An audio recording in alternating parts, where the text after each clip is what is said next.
नमस्कार मित्रांनो, महाराष्ट्रामध्ये नियोजित असणारा आणि जो की नंतरच्या काळामध्ये गुजरातला वळवलेला वेदांता फॉक्सॉन प्रकल्प हा नुकताच चर्चेत आहे. मित्रांनो, हा जो काही सेमीकंडक्टर निर्मिती करणारा प्रकल्प आहे हा चर्चेत असण्याचं कारण म्हणजे जो काही फॉक्सॉन ही जी काही कंपनी आहे ही कंपनी या प्रकल्पामधून बाहेर निघण्याचा या कंपनीने निर्णय घेतलेला आहे, त्यामुळे हे चर्चेत आहे.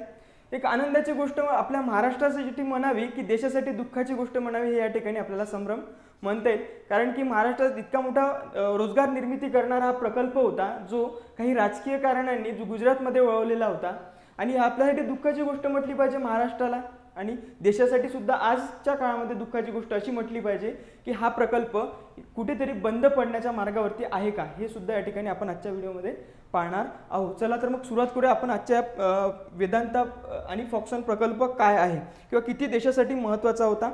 तर बातमीच होती ती बघा, देशातील महत्त्वाकांक्षी प्रकल्प सेमीकंडक्टर निर्मिती प्रकल्प धोक्यात, कारण की फॉक्सॉननी माघार घेतलेली आहे. फॉक्सॉन आणि वेदांताचा काडीमोड यामागचे विविध कारण आहेत. काडीमोड होण्याचे अजून काही स्पष्ट कारण असं आपल्यापर्यंत आलेलं नाही आहे. तर बघूया आणखी काय.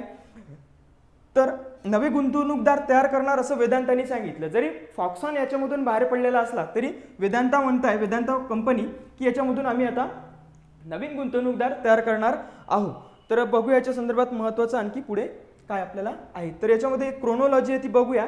साधारण 2022 म्हणजे वर्षभरापूर्वी 14 फेब्रुवारी 2022 मध्ये सेमीकंडक्टर निर्मितीसाठी या दोन कंपन्यांमध्ये एक करार झालेला होता 14 फेब्रुवारी 2022 ला. त्यानंतर 13 सप्टेंबर 2022 ला 19.5 अब्ज कोटी रुपयाची गुंतवणूक करण्याचं या दोन कंपन्यांनी ठरवलेलं होतं या सेमीकंडक्टर निर्मिती करण्यासाठी.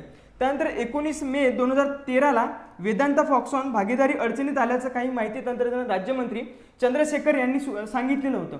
आणि अशाच प्रकारचे एक पाश्चिमात्य वृत्तपत्रांनी सुद्धा काही बातम्या प्रसारित केलेल्या होत्या की हा प्रकल्प धोक्यात आहे. कारण केव्हा तर काही महिन्यांपूर्वीच, कारण की याच्यामध्ये काही त्याला अनुभवी लोक नव्हते, याच्यामध्ये अनुभवी इंजिनियर्स नव्हते किंवा अनुभवी त्याला आपण काय म्हणतो वर्कर्स नव्हते. त्याच्यामुळे हा प्रकल्प धोक्यात येत होता. आणि त्यात विशेष म्हणजे असं की या ज्या काही वेदांता आणि फॉक्सॉन दोन्ही कंपन्या आहेत, या दोन्ही कंपन्यांमध्ये किंवा या दोन्ही कंपन्यांना हे काही सेमीकंडक्टर निर्मितीचे जे काही अनुभव आहेत ते या दोन्ही कंपन्यांकडे नव्हते. त्याच्यामुळे ह्या कंपन्या कसं सेमीकंडक्टर निर्मिती करणार अशी शंकता या ठिकाणी निर्माण झालेली होती. तर त्याच्यामुळे नंतरच्या काळात आपल्याला दिसून गेली 31 मेला करारातील अटीवरून झालेली कोंडी फुटत नसल्याचे वृत्त प्रसारित झालेलं होतं. त्यानंतर 30 जूनला प्रगटीकरणात दिरंगाई आल्याचं सेबीकडून वेदांताला दंड ठोठावलेला होता. आणि कारण की आपण जर बघितलं वेदांतावरती कर्ज सुद्धा होतं. एक मध्यंतरी एक लेख सुद्धा आलेला होता लोकसत्ताला आणि द हिंदूला की वेदांतावरती कर्ज सुद्धा आहे आणि हा जो प्रोजेक्ट आहे इतका मोठा सेमीकंडक्टर निर्मिती करणारा हा कुठेतरी धोक्यात येणार आहे का, अशी काही भाकीत सुद्धा मध्यंतरीच्या काळामध्ये वर्तवण्यात आलेले होते.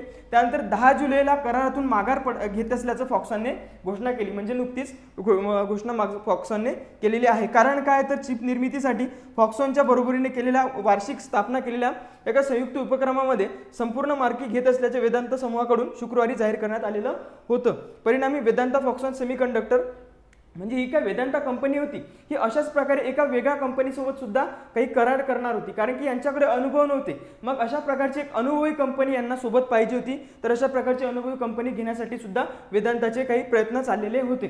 तर अशातच मग या ठिकाणी 10 जुलैला या फॉक्सॉन कंपनीने माघार घेण्याचं ठरवलेलं होतं. मूळची ही तायवानी कंपनी आहे, तायवान या देशातली आहे. तायवान, तर बघूया नेमका तायवान काय, याची जिओग्राफिकल लोकेशन बघूया आपण काय आहे. तर साधारण या तायवान कंपनी जे देश जो आहे तर इथेच जास्त मोठ्या प्रमाणामध्ये सेमीकंडक्टर निर्माण होतात. सेमीकंडक्टर्स ह्या तायवान कंपनी देशामध्ये जास्त प्रमाणात निर्माण होतात. हा मित्रांनो तायवानचा एक नकाशा या ठिकाणी आपल्याला दिसेल की चीनच्या अगदी दक्षिणेच्या भागामध्ये आपल्याला दिसतो. चीनच्या दक्षिण भागामध्ये हा दिसतो. तायवान अगदी छोटासा देश आहे आणि इथे मोठ्या प्रमाणावरती काय होतं तर सेमीकंडक्टर निर्मिती केली जाते. कंडक्टर निर्मिती केली जाते. तर याच्यामध्ये अशा प्रकारचा हा सेमीकंडक्टर निर्मिती करणाऱ्या देशांपैकी एक आघाडीचा देश आपल्याला म्हणता येईल. तर अशा प्रकारे हा एक जिओग्राफिकल लोकेशन आहे, पॅसिफिक समुद्र आहे इकडे. त्याच्यानंतर आपल्याला साऊथ चायना सी जो आपल्याला अत्यंत वादातीत असतो तो या ठिकाणी पाहायला भेटतो आणि चायना या ठिकाणी आहे. याच्या तैवानच्या अगदी उत्तरेला आपल्याला किंवा वायव्येला या ठिकाणी चायना दिसून येतो. तर ही होता आपला मॅप याचा तायवानचा. त्या संदर्भात आता ह्या कंपनीच्या संदर्भात पुढे बघूया आणखी प्रकरण नेमकं काय आहे. साधारण याच्यामध्ये करार झालेला होता आणि हा देशातला सर्वात मोठा प्रकल्प होता सेमीकंडक्टर निर्मिती करणारा. अशा प्रकारचा पहिलाच प्रकल्प आपल्या देशातला होता हा. त्याच्यामुळे अत्यंत महत्त्वाचा प्रकल्प होता. साधारण 1 लाखाच्या जवळपास रोजगार निर्मिती या प्रकल्पामध्ये होणार होती. आणि याच्यामध्ये आपल्याला दिसेल की उद्घाटन सुद्धा झालेलं होतं. गुजरातचे मुख्यमंत्री सुद्धा त्या उद्घाटनाला उपस्थित होते. या ठिकाणी अनिल अग्रवाल यांच्या नेतृत्वातील वेदांता आणि उत्पादन कंपनी फॉक्सॉन यांनी गुजरातच्या धोलेरा विशेष गुंतवणूक क्षेत्रात अर्धसंवाहक म्हणजे सेमीकंडक्टर आणि प्रदर्शन उत्पादन सुविधा तयार करण्याच्या त्यांच्या संयुक्त उपक्रमाच्या योजना जाहीर केलेल्या होत्या.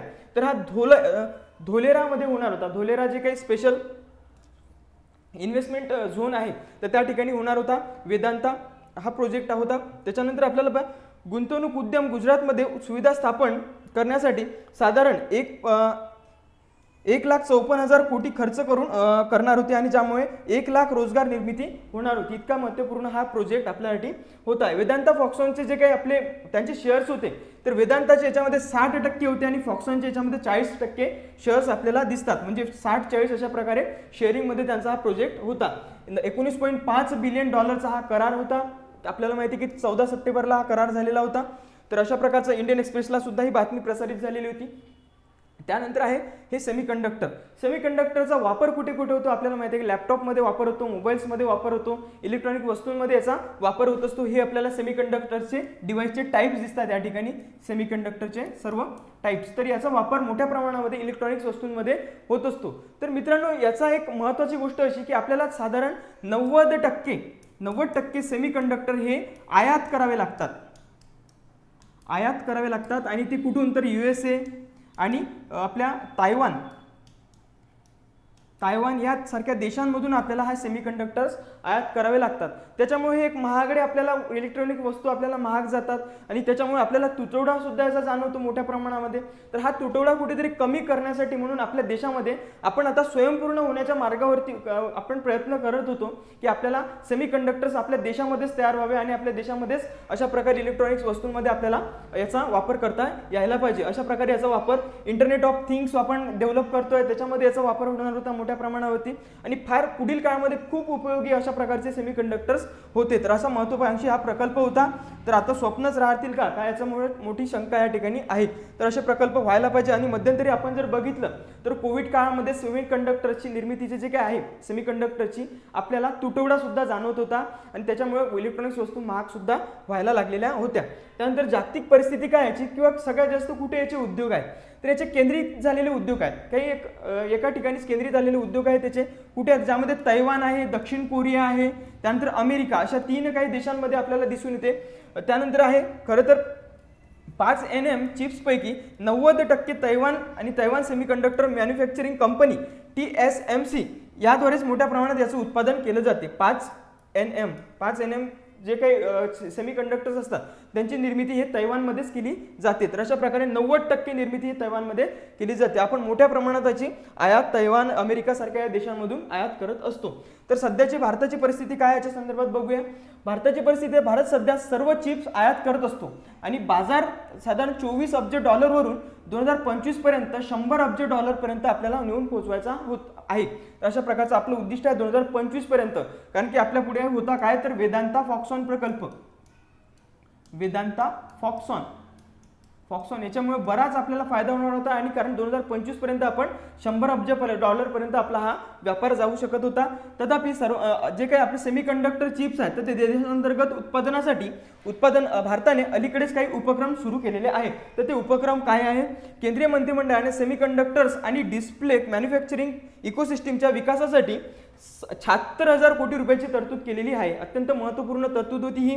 त्यानंतर भारताचा स्वतःचा सेमीकंडक्टरचा वापर हा 2026 पर्यंत $80 अब्ज आणि 2030 पर्यंत साधारण $100 अब्ज पर्यंत जाण्याचं अपेक्षित होतं या ठिकाणी. तर अत्यंत महत्त्वपूर्ण हा प्रोजेक्ट होता मित्रांनो आपल्या देशासाठी.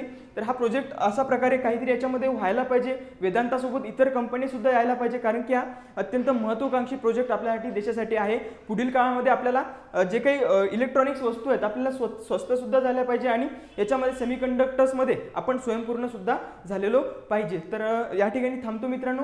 धन्यवाद. भेटूया आपण पुढल्या व्हिडिओमध्ये.